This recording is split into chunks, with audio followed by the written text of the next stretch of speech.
শেষ পর্যায়ে আমাদের কন্ট্রোলে ছিল না আন্দোলন, কন্ট্রোলের বাহিরে চলে গেছে।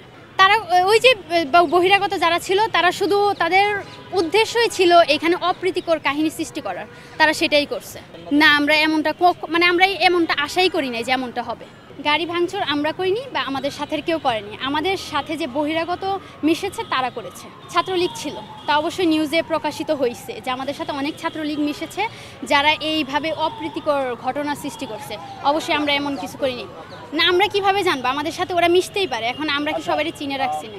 আর এখন আবার শিক্ষা উপদেষ্টা ঘোষণা দিছে যে 22 আর 24 তারিখের পরীক্ষা একই দিনে হবে, সেটা আমরা একটু জানাতে চাইতেছি। আমাদের এই নিয়ে কোনো কিছু বলার নাই, অবশ্যই এটা তাদের বিবেচনার বিষয়, তাদের বিবেচনার উপরে রাখতে চাইতেছি আমরা এটা। আর আমাদের সাথে অনেক স্টুডেন্টরা আহত, আমার ফ্রেন্ড এখনও ঢাকা মেডিকেলে ভর্তি, তারা যেন পরীক্ষা দিতে পারে এই বিষয়টা তারা যেন একটু বিবেচনায় রাখে। RICL TMX, যুগের পর যুগ স্থাপনা থাকে মজবুত। আমাদের সাথে কালকে যা হয়েছে তার কোনো কিছুই সঠিকভাবে মিডিয়াতে আসে নাই। তার উপরে বিভিন্ন নিউজ পত্রিকা ভুয়া নিউজ ছড়াইছে। তারা বলতেছে যে কেউ বলতেছে আমরা SSC পরীক্ষার্থী অটোপাসের দাবিতে গেছি, কেউ বলতেছে আমরা HSC পরীক্ষা অটোপাস চাইতেছি, এই জন্য আমরা সেখানে গেছি। তারা জানেই না সঠিক বিষয় কি, তারা এই ভুয়া নিউজ পাবলিশ করতেছে। আমরা শুধু চাইতেছি আমরা কালকে কেন গেছিলাম, কালকে সঠিক কি হয়েছে সেই তথ্যগুলো সবার সামনে তুলে ধরতে আমাদের মূল চাওয়া এইটাই। আমরা হচ্ছে HSC পরীক্ষার্থী 2025।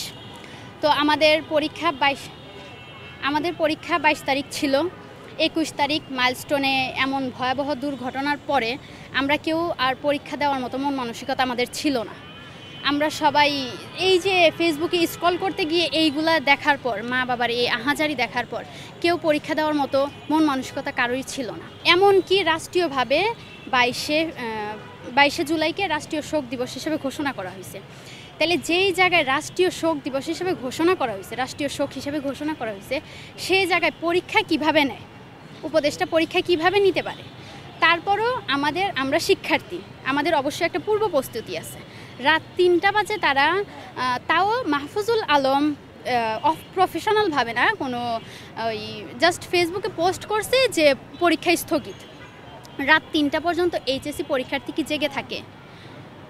আমি যখন পরের দিন বের হয়েছি আমরা রাস্তায়, মানে শান্তিপূর্ণ একটা আন্দোলনের জন্য বা আমরা আমাদের দাবি জানানোর জন্য, তখন অনেক শিক্ষার্থী পরীক্ষার হলে গেছে, ওইখান থেকে ঘুরে ঘুরে আসছে।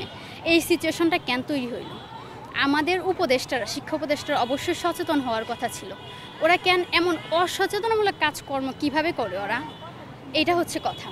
তারপরে এই পর্যন্ত ওরা রেজাল্টের সংস্কার করতেছে, শিক্ষা ব্যবস্থার সংস্কার না করে। একটা বোর্ডের চেয়ারম্যান দেখলাম বলতেছে যে তোমরা কোচিং নিয়ে দৌড়াদৌড়ি করো, তোমরা স্কুলে পড়ায় মনোযোগী না, পরীক্ষা শুরু হলে তোমরা কাহিনী শুরু করো। আমরা যে কোচিংয়ে দৌড়াদৌড়ি করি, ক্লাসের টিচাররা যদি ভালোভাবে পড়ায় তাহলে তো অবশ্যই আমাদের কোচিংয়ে দৌড়াইতে হয় না। একটা 40 মিনিট 45 মিনিট ক্লাসে টিচাররা কি পড়ায় যে আমাদের আবার কোচিংয়ে দৌড়াইতে হয়?